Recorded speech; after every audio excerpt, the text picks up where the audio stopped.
Bun Musca ഉണ്ടാക്കേണ്ട ingredients 100 gram butter എടുക്കുക. അതിൽ 1/4 കപ്പ് കണ്ടൻസ് മിൽക്ക് ഒഴിച്ച് നല്ലപോലെ മിക്സ് ചെയ്യുക. എന്നിട്ട് ഒരു ബണ്ണെടുക്കുക. ബണ്ണെടുത്ത് ഹാഫായിട്ട് ഒന്ന് മുറിച്ച ശേഷം അതിനകത്ത് ബട്ടറും കണ്ടൻസ് മിൽക്കും ഉള്ള മിക്സ് അതിനകത്ത് ബണ്ണിൽ തേച്ച് പിടിപ്പിക്കുക. ഇതുപോലെ അകത്ത് തേച്ച് പിടിപ്പിച്ച ശേഷം കുറച്ച് പുറത്തിങ്ങനെ ഇതുപോലെ അങ്ങോട്ട് തേച്ച് പിടിപ്പിക്കണം. ഇനി നമുക്ക് ഇറാനി ചായ ഉണ്ടാക്കാം. കുക്കർ വെക്കുക. അതിൽ 2 കപ്പ് വെള്ളം ഒഴിക്കുക. 2 ടേബിൾ സ്പൂൺ ചായപ്പൊടി ഇടുക. അതിൽ 3 ഏലക്കയും 1 ടേബിൾ സ്പൂൺ പഞ്ചസാരയും കൊണ്ട് ആഡ് ചെയ്ത് നല്ലപോലെ മിക്സ് ചെയ്യുക. എന്നിട്ട് നമുക്ക് കുക്കറിൻ്റെ അടുപ്പ് വെച്ച് അടച്ച് ഒരു വിസിലാവുമ്പോൾ നമുക്ക് സ്റ്റൗ ഓഫ് ചെയ്യാം.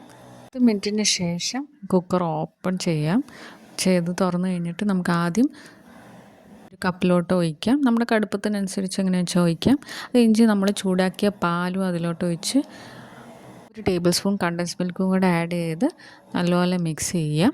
നമുക്ക് മസ്ക ബണ്ണും കൂടെ എടുത്തിട്ട് ഇതിൽ മുക്കി കഴിക്കാം. അതാണ് അതിൻ്റെ ടേസ്റ്റ്. എൻ്റെ റെസിപ്പി ഇഷ്ടപ്പെട്ടെങ്കിൽ ലൈക്ക് ആൻഡ് സബ്സ്ക്രൈബ്.